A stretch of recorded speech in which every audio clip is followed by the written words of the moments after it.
Hi friends, మనమైతే ఇప్పుడు వెళ్ళాల్సిన ప్రశాంతి ఎక్స్ప్రెస్ వచ్చేసింది. నేనైతే ముందుగా టికెట్ అయితే బుక్ చేసుకోలేదు కాబట్టి తత్కాల్లో టికెట్ తీసుకున్నాను. మా ఫ్రెండ్ సతీష్ అయితే నన్ను శ్రీకాకుళం చామదాల వరకు అయితే డ్రాప్ చేశాడు. నా యొక్క గౌతమ్ శ్రీకాకుళం మోటో వ్లాగ్స్కి సంబంధించి ఈ రైడింగ్ జాకెట్ అలాగే ప్యాంట్ ఇవన్నీ కొనడానికి అయితే నేను బెంగళూరు వెళ్ళాను. స్లీపర్లో అయితే టికెట్స్ లేవని చెప్పి నేను థర్డ్ ఏసీ బుక్ చేసుకున్నాను. చాలామంది అయితే నాకు అన్నారు వైజాగ్లో తీసుకోవచ్చు కదా, ఇంకెక్కడైనా తీసుకోవచ్చు కదా అని చెప్పి. కానీ నేను మ్యాక్సిమం ట్రై చేశాను, ఎక్కడ అయితే మనకి ఈ యొక్క రైడింగ్ జాకెట్స్ అనేవి మంచిగా లేవు. వైజాగ్లో కొన్ని షాప్స్లో ఉన్నాయి. నేనైతే ఆన్లైన్లో చూశాను. బెంగళూరులో రైనాక్స్ షోరూంలో అయితే చాలామంది నా ఫ్రెండ్స్ కూడా నాకు సజెస్ట్ చేశారు అక్కడ బాగుంటాయని చెప్పి. కాబట్టి నేనైతే బెంగళూరు వెళ్తున్నాను. ప్రజెంట్ మనమైతే రాజమండ్రి గోదావరి బ్రిడ్జ్ దగ్గర అయితే ఉన్నాం.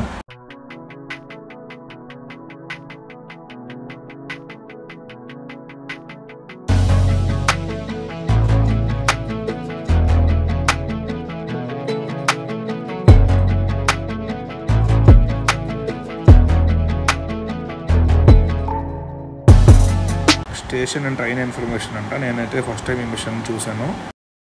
మన దగ్గర పళ్ళు కొనకుండా వీడియో తీసుకున్నాడని చెప్పి ఈ భయ్య అయితే చాలా కోపంగా చూస్తున్నాడు మన పక్కే. ప్రజెంట్ అయితే మనం విజయవాడలో ఉన్నాం. విజయవాడలో కాసేపు ఎక్కువ టైం అవుతుందని చెప్పి నేనైతే అలా బయట వీడియో తీయడానికి అయితే వచ్చాను.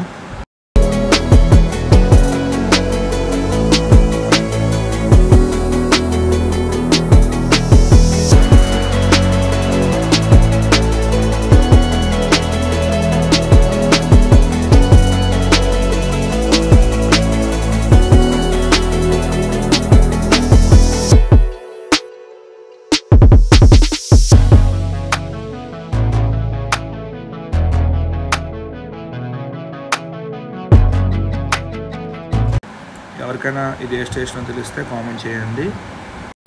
ఫైనల్లీ మనమైతే బెంగళూరు రీచ్ అయ్యాం. మనకైతే బెంగళూరు అంతగా తెలియదు కాబట్టి మా ఫ్రెండ్ని అయితే అడిగాను ఎక్కడ దిగాలి ఏం చేయాలని. మా ఫ్రెండ్ అయితే నాకు చాలా బాగా హెల్ప్ చేశారు. మనం రైనాక్ షోరూమ్ దొరికాం. నేనైతే చాలా జాకెట్స్ అండ్ ప్యాంట్స్ ట్రై చేశాను. ఫైనల్గా నాకైతే ఒకటి నచ్చింది. మనకి వీటిలో అంత ఐడియా లేదు కాబట్టి మన ఇక్కడ పనిచేసే ఒక అబ్బాయికి అడిగితే ఆ అబ్బాయి కూడా మనకి చాలా హెల్ప్ చేశారు. అంటే ఈ యొక్క రైడింగ్ సంబంధించి సేఫ్టీ పరంగా అన్నీ అయితే మనకు ఆ అబ్బాయి చాలా హెల్ప్ చేశాడు. మనం వెళ్ళగానే ఫస్ట్ మనకు అడిగారు ఏ మోడల్ తీసుకోవాలనుకుంటున్నారు ఏంటి అని. అయితే మనకైతే ఐడియా లేదు కాబట్టి నేను చెప్పాను ఇలా కొత్తగా యూట్యూబ్ ఛానల్ స్టార్ట్ చేసాం, కొంచెం మంచివి చూపించండి అనగానే వెరీ రీజనబుల్ రేట్లో మరి హై బడ్జెట్ కాకుండా సేఫ్టీ పరంగా కూడా మనకు చాలా మంచివి అయితే ఇచ్చారు. నెక్స్ట్ డే మార్నింగ్ నేనైతే రామేశ్వరం కేఫ్కి వెళ్ళాను. చాలామందికి ఈ యొక్క రామేశ్వరం కేఫ్ తెలుసు. బెంగళూరులో ఈ యొక్క రామేశ్వరం కేఫ్ అనేది చాలా ఫేమస్. మనమైతే వెయిట్ చేయకుండా ఈ మిషన్లో తీసుకోవచ్చు టోకెన్. అది ఇక్కడ లైన్లో నిల్చుంటే మనకి టోకెన్ అయితే ఇస్తారు.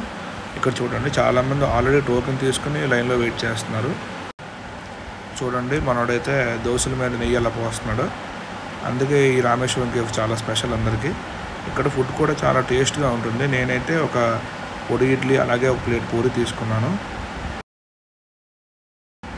ఈవినింగ్ టైం అలా ఖాళీగా ఉన్నామని చెప్పి నేనైతే ఓరియన్ మాల్కి వచ్చాను. ఎందుకంటే నాది నెక్స్ట్ డే మార్నింగ్ ట్రైన్. అప్పటి వరకు రూమ్లో ఏం చేస్తామని చెప్పి అలా వచ్చాను హనుమాన్ మూవీకి.